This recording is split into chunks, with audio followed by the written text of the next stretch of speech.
suas Bíblias no Salmo de número 15. Salmo de número 15.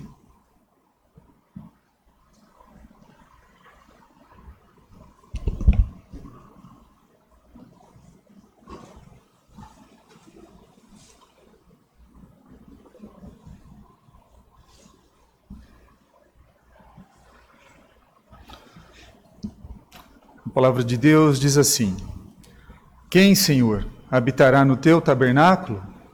Quem há de morar no teu santo monte? O que vive com integridade e pratica a justiça, e de coração fala a verdade. O que não difama com a sua língua, não faz mal ao próximo, nem lança injúria contra o seu vizinho. O que a seus olhos tem por desprezível ao réprobo, mas honra aos que temem ao Senhor. O que jura com dano próprio e não se retrata.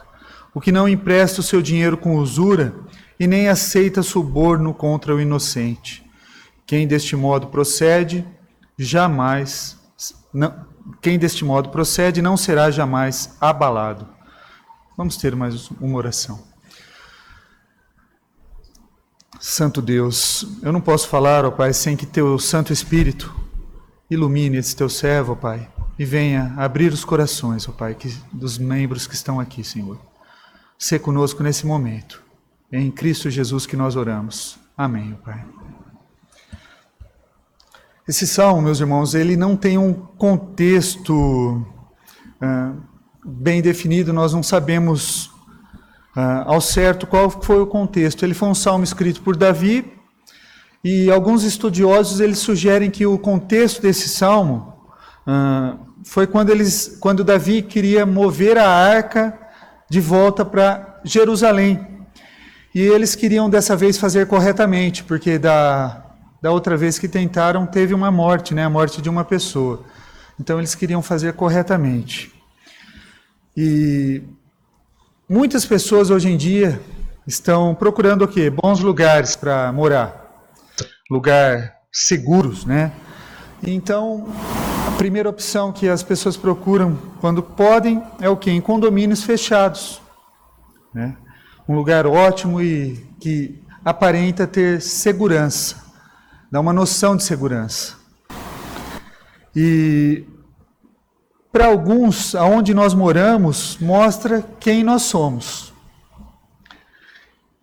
E aqui, morar com Deus é algo que todos nós devemos almejar, né? É algo que todos nós deveríamos almejar, um dia morar com Deus. Contudo, nesse texto, a pergunta de Davi, ela não é respondida no final do Salmo. E aqui a pergunta não é: como posso chegar ao céu? Não é essa a pergunta. Ele não estava pedindo uma lista para ganhar um lugar no reino de Deus. Também não está fazendo isso. Porque o céu, ele não depende do que o homem faz. Não depende disso. O céu, ele nos é dado pela graça, através da promessa de Deus cumprida em Cristo Jesus. Então, a pergunta que Davi faz é: quem, Senhor, habitará no teu tabernáculo? O que ele está dizendo é: como posso entrar na presença de Deus? Ou como um seguidor, né? Como um seguidor de Deus deve viver? Ou então, como vivemos uma vida de integridade e fidelidade? Nós vamos ver como devemos ter uma vida de integridade. É sobre isso que esse salmo está falando, uma vida de integridade. Portanto, entrará na presença de Deus aquele que possui o quê? Um coração íntegro. Tá? Integridade ou solidez do caráter moral é o que? É um problema hoje em dia.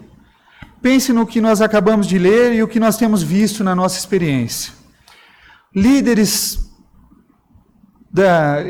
religiosos envolvidos em escândalos, políticos que aceitam subornos e cometem atos indecentes, empregados que roubam os seus empregadores, alunos que trapaceiam nos exames, nas provas, atletas que ganham vantagem usando substâncias, pessoas que afirmam ser cristãs, mas não podem ser confiáveis nos negócios, colegas de trabalho que nunca chegam para trabalhar no horário e geralmente saem cedo, pessoas que são proeminentes numa igreja, ocupam posições de destaque, mas não vivem diferente dos pagãos ao redor deles.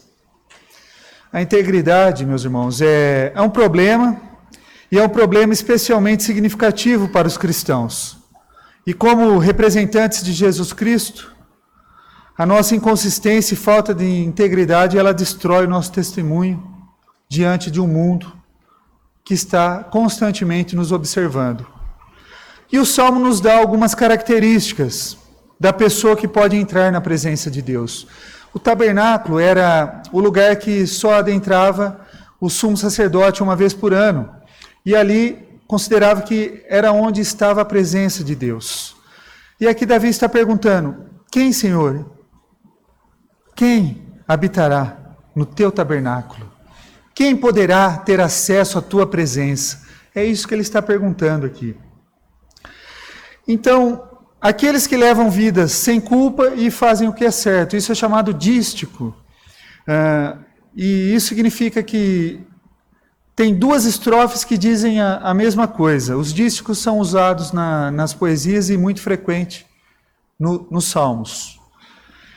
E Davi mede a integridade pela forma como nós vivemos, tá? A forma como nós vivemos com os padrões de Deus. Não é assim que se define, né, hoje em dia, a integridade, que é onde nós encontramos a nossa crise de integridade. Crise de integridade. Por quê? Para muitas pessoas na sociedade, o seu padrão de verdade é o quê? Eu faço aquilo que funciona para mim. Se funciona para mim, está certo, é assim que deve ser feito. Ou o que quer que eu faça que me faz feliz no momento. Para essas pessoas, ela não vê as suas ações quando mentem, quando trapaceiam ou quando agem imoralmente.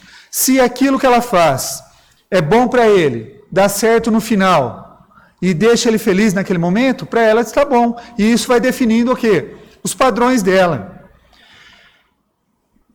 Então, em suas mentes eles são o quê? Perfeitamente consistentes com o seu sistema de valores. Eles não acham que estão errados. Eles estão fazendo o que lhes trará maior vantagem ou prazer. E Davi, ele acredita que existe um padrão de verdade, o que é certo e o que é errado. E isso é o mesmo para todas as pessoas. Não muda conforme o indivíduo. O que é certo, o que é errado, porque esse absoluto ele vem de Deus. Ele não vem do indivíduo. E a referência que Davi está usando, ela é de Deus. Encontramos então esse padrão de verdade na Bíblia. Davi diz que a pessoa íntegra é aquela que vive em conformidade com os padrões de Deus. São pessoas que fazem o que é certo em vez de apenas falar sobre isso. E eu desconfio que não haja um de nós que se sinta à vontade para se levantar e falar: eu sou justo, eu sou inocente, eu não tenho nada de errado. Eu tenho certeza, posso afirmar com certeza, que se alguém se levantar, pouco tempo depois alguém pode se levantar contra e apontar os nossos defeitos, apontar as nossas inconsistências. Nossa única esperança em ser inocente, em ser puro, não consiste no que nós fazemos. Tá? A única esperança de sermos inocentes diante de Deus é ser visto como alguém que foi perdoado pelas obras, ou pela obra de Cristo na cruz. Então nós só somos considerados inocentes na obra de Cristo. Um verdadeiro crente é aquele que está trabalhando para viver o quê? De uma forma consistente com o que ele diz acreditar. Nós comentamos ainda hoje cedo, é muito fácil. Colocamos a roupa de ver Deus, nós vimos a igreja e aqui somos perfeitamente santos. Agora, no nosso dia a dia, quando saímos, quando somos defrontados, confrontados com os obstáculos, com os desafios, cedemos. Eticamente, moralmente e de outras formas. Então, o verdadeiro crente, ele procura viver de acordo com os padrões do que ele diz acreditar. Antigamente, na época, nos tempos bíblicos, podemos dizer assim, levava muitas horas para um oleiro fazer o quê? Um pote queimar, em um forno feito à mão e esfriar o pote. Infelizmente, por causa do calor do forno a lenha, o forno a lenha ele produz um calor desigual, não é uniforme como nós temos hoje fornos. E devido a esse calor desigual, o vaso, o pote, a panela que era produzida, ele tinha rachaduras, E essa rachadura costumava aparecer durante o resfriamento. E se você fosse um verdadeiro artesão, o que você fazia? Você quebrava aquele vaso e começava tudo de novo, No entanto, alguns oleiros não. Alguns oleiros eles pegavam aquelas peças defeituosas e preenchiam aqueles defeitos com cera. E eles tampavam todos os buraquinhos, todas as lacunas com cera. E pintava aqueles vasos. E aparentemente aquele vaso ficava bonito, perfeito. Parecia bom. E aquele pote poderia até aguentar 1, 2, 3 vezes usando. E à medida que você utilizava algum líquido quente, aquela cera ia derretendo e os defeitos iam aparecendo. Então os oleiros honestos, eles começavam a colocar o quê? Uma inscrição no fundo dos vasos, dos potes que eles produziam. E no fundo dos potes estava escrito assim, sem cera. No fundo dos vasos. Isso significava que era o quê? Um vaso de integridade. É um vaso de integridade, um vaso sincero. Um vaso que não tinha defeitos maquiados, se é que nós podemos dizer assim. Então, meus irmãos, entrará na presença de Deus aquele que possui um coração íntegro e aquele que possui o que? Uma língua incorruptível. O que seria possuir uma língua incorruptível? É falar a verdade, verdade de coração. Aqueles que se recusam a fofocar, prejudicar seus vizinhos, falar mal dos seus amigos. A pessoa íntegra fala a verdade e faz com que o desejo de comunicar a verdade de uma forma que ajude a outra pessoa. Porque tem pessoas que falam a verdade, mas para ofender, para colocar o outro para baixo. Aí ele fala assim, eu só disse a verdade. Mas o intuito no coração dela é para depreciar o seu próximo. Uma pessoa íntegra, ela não fofoca, ela não fere o seu vizinho com as suas palavras, ela não fala mal dos seus amigos. E é nisso que nós devemos trabalhar. Conversação verdadeira, positiva, construindo outros em vez de derrubar os outros. Podemos aprender muito sobre uma pessoa de acordo com o seu discurso. Você aprende como eles consideram o Senhor, como eles veem a santidade, como eles sentem em relação à verdade, e a sua atitude em relação às outras pessoas. Nós possivelmente aprenderíamos mais sobre nós mesmos se nós ouvíssemos com mais cuidado. Fofoca e fala prejudicial destrói também o testemunho de uma comunidade. Por quê? Nós pregamos que somos um lugar de graça, confessamos que somos todos pecadores e que precisamos de uma obra sobrenatural de Deus nas nossas vidas. Nós admitimos que não há um justo sequer. E ainda assim, em vez de dar à pessoa o benefício da dúvida, nossas palavras chamam a atenção para quê? Para os pecados, para os fracassos. Ao invés de nós acrescentarmos, de nós falarmos palavras que somem, nós levamos só o lado ruim, só mostramos os defeitos. Parece que gostamos do quê? Dos tropeços dos outros. Por quê? Porque queremos o quê? Desviar a atenção de nós. Quando a gente aponta o defeito do outro, o foco sai de nós. Você viu o fulano? E aí o holofote vai para o fulano e sai de você. Parece que nós temos prazer em prejudicar os outros. Porque nós temos medo de ser prejudicados. Falamos um sobre o outro e não uns com os outros, porque é mais divertido criar conflitos do que resolvê-los. Alguns princípios para melhorar o uso da nossa língua na nossa vida é: quando alguém chegar para você, é confidencial. Bom, se fosse confidencial e se for alguém que falou, ela não devia nem estar falando.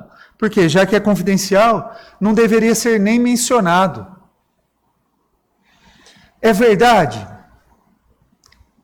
Porque muitas coisas que as pessoas dizem podem levantar o quê? Alguns questionamentos. Aquilo que eu vou dizer é necessário? Tantas palavras são tão inúteis. É gentil? Isso serve para um propósito saudável? E princípio final, se você tiver que dizer, eu realmente não deveria ter dito isso, então você não diga, não fale nada. Então entrará na presença de Deus aquele que possui um coração íntegro e aquele que possui o que? Uma língua incorruptível. E aquele que possui o olhar para Deus, um olhar em Deus e é fiel mesmo com dano próprio. Mesmo com dano próprio. Então entrará na presença de Deus aquele que possuir um olhar em Deus e é fiel mesmo com dano próprio. Pessoas de integridade são aquelas que odeiam o que Deus odeia e amam o que Deus ama. Elas entendem a diferença entre o bem e o mal, o santo e o profano. Eles escolhem cuidadosamente seus amigos. Por quê? Seus amigos íntimos, porque sabem o poder que as pessoas têm em influenciar. E tem para o quê? Para nos desviar do caminho. E eu posso falar, tem gente aqui que abriu mão, talvez hoje está aqui e poderia estar num lugar, numa festa, num churrasco, numa comemoração. E se nós não soubermos lidar e escolher os nossos amigos, nós seremos influenciados por eles. Pessoas com valores piedosos estão o quê? Guardando o que elas assistem e leem e quem elas permitem influenciá-las na vida. E todos nós temos pessoas que permitimos que nos influenciem. E quem são essas pessoas que influenciam a nossa vida? Quem são as pessoas que nós almejamos ser parecidas, que nós almejamos... Quem são os nossos heróis? Quem são aqueles que nós admiramos? Um pastor presbiteriano chamado James Montgomery Boyce, ele escreve assim: há alguns anos atrás, uma comissão do governo no Canadá estudou características dos jovens. E uma das coisas que descobriram é que os jovens não tinham heróis. Isso era difícil para a maioria das pessoas, pois a geração mais antiga, eles faziam os heróis, eles tinham os heróis. Tínhamos pessoas que nós admirávamos e tentávamos ser. Mas a juventude de hoje geralmente não tem heróis, nem modelos. Eles tendem, e sem heróis e modelos, eles tendem ao quê? A derivar, a cair. Mas há uma coisa pior do que não ter modelo, do que não ter herói. É ter os modelos errados, os heróis errados. Eu suspeito que, apesar do estudo, muitos jovens estão realmente indo nessa direção. Eles admiram pessoas que têm um estilo de vida abominável, mas elas são ricas. Eles admiram pessoas que vivem uma vida desregrada, mas são ricas. E são famosas. Eles admiram o traficante que anda com roupas extravagantes, exibem aquelas joias. E as outras pessoas? E aquelas pessoas íntegras? E aquele trabalhador que sai de casa às 5 horas da manhã, volta às 10 horas da noite para prover o sustento da sua família? E aquelas mães que são fiéis em cuidar e criar seus filhos? Pessoas que se sacrificam uns para os outros? Para esses aí, os jovens não estão nem aí com essas pessoas. E na verdade não são só os jovens, na verdade os adultos também não estão nem aí para essas pessoas. Não pensam nessas pessoas. Chegamos a um ponto em nossos dias que as pessoas preferem ser invejadas do que ser admiradas. Eles preferem ser invejados do que serem admirados. Para os justos é dito num salmo: aquele que Deus aprova despreza o homem vil, mas honra aqueles que temem ao Senhor. Não é exagero isso que está acontecendo no Canadá. Chegou aqui no Brasil também, e parece que nós somos mais atraídos pela emoção do que pelo caráter das pessoas. O íntegro está sempre avaliando quem influencia a sua vida, quem dita as suas regras. O que jura com dano próprio e não se retrata. A pessoa íntegra não apenas diz que fará, ela faz. Ela não fica só na promessa, mesmo que isso custe caro para ele. Nós vemos esse tipo de integridade quando? Quando uma pessoa cumpre um contrato, mesmo que tenha o quê? Um custo excedido.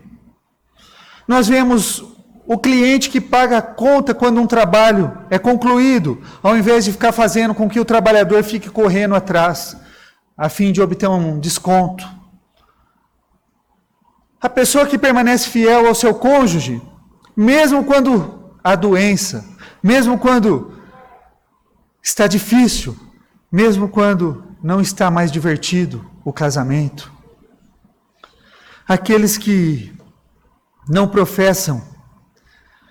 não apenas professam ser um seguidor de Cristo, mas demonstram com a sua própria vida. Então nós vemos que muitas vezes, para sermos íntegros, vai custar alguma coisa. Vai custar dinheiro, vai custar alegria, vai custar algo que nós temos que abrir mão para manter a nossa integridade. O que empresta o seu dinheiro, o que não empresta o seu dinheiro com usura e nem aceita suborno contra o inocente. Quantos subornos que nós vimos nesses últimos anos? Quantas coisas que nós temos visto? Pessoas orando a Deus, agradecendo a Deus por aquele dinheiro de suborno, por aquela propina que eles estavam ganhando.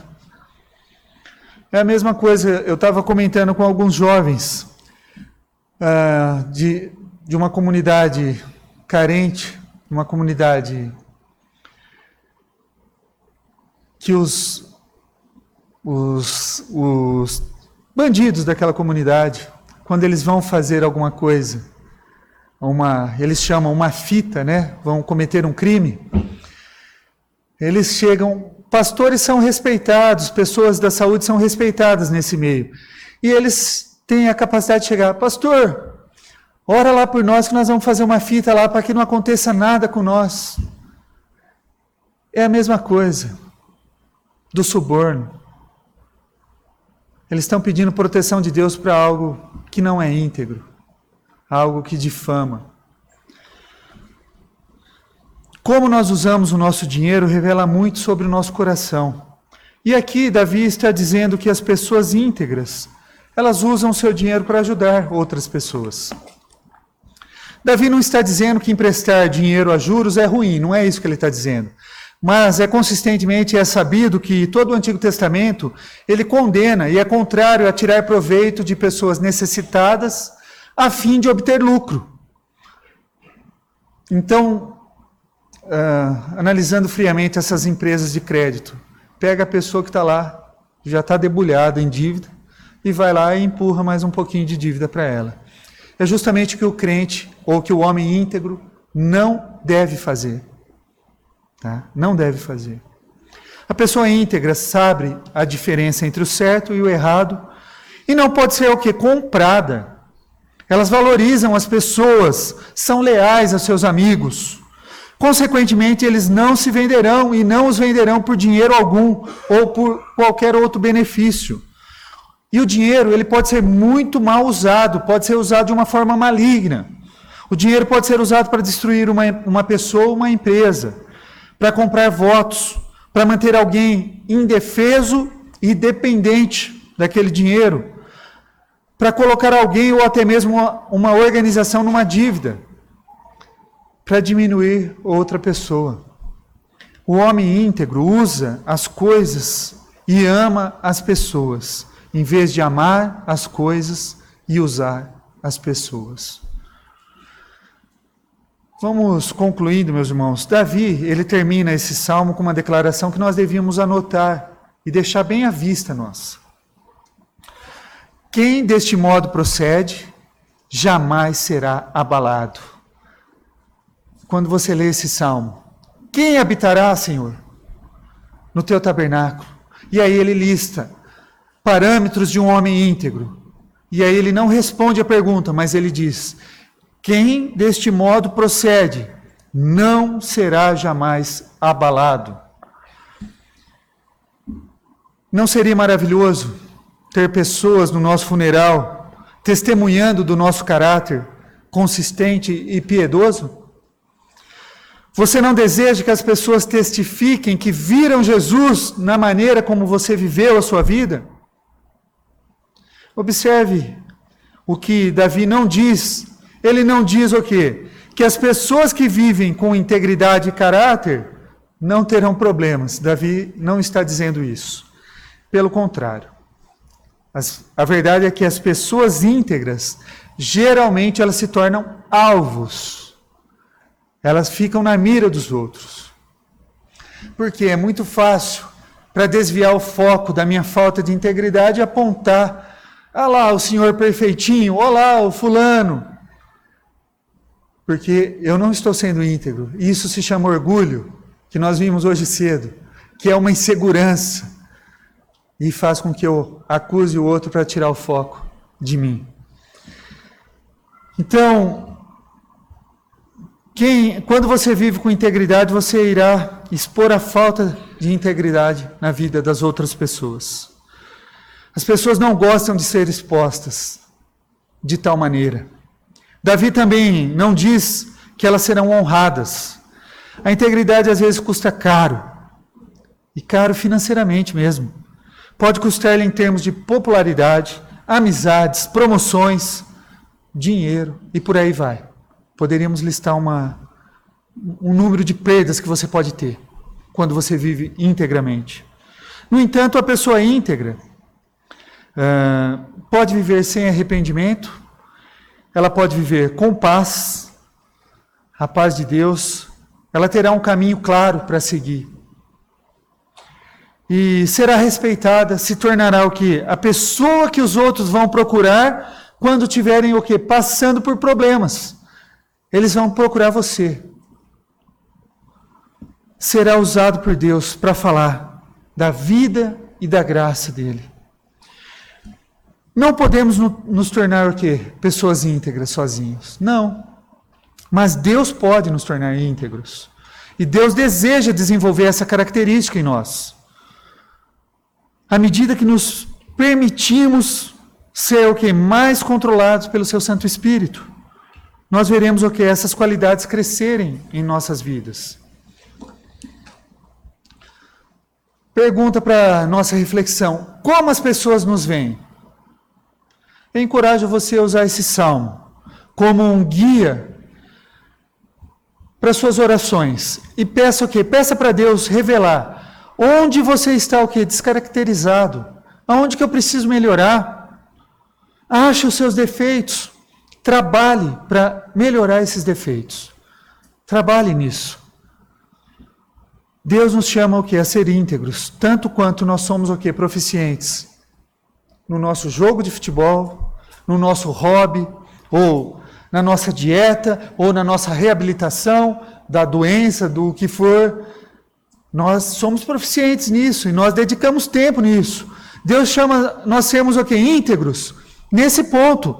O tanto que você gosta de jogar futebol, o tanto que você gosta do seu hobby, procure ser íntegro, a maneira que você gosta das outras coisas. Se torne proficiente, seja íntegro nesse ponto, naquilo que você mais gosta. Os adolescentes que amam ficar no YouTube, no WhatsApp, no Facebook. É disso que eu estou falando. Aquilo que você é bom naquilo, você mexe melhor que seu pai, melhor que sua mãe. Você sabe, você dominou. Domine também a Bíblia. Domine aquilo que vai te fazer íntegro. Seja bom nisso, seja proficiente nisso. A integridade divina não virá a nós. Devemos persegui-la e fazê-lo o quê? Com diligência. Se tivermos que investir, então, meus irmãos, em alguma morada, em algum lugar que nós desejamos estar, nós devemos investir na morada celestial. Devemos investir em morar com Deus. Que Deus nos capacite a sermos íntegros e ter o acesso à sua presença. Que Deus nos abençoe.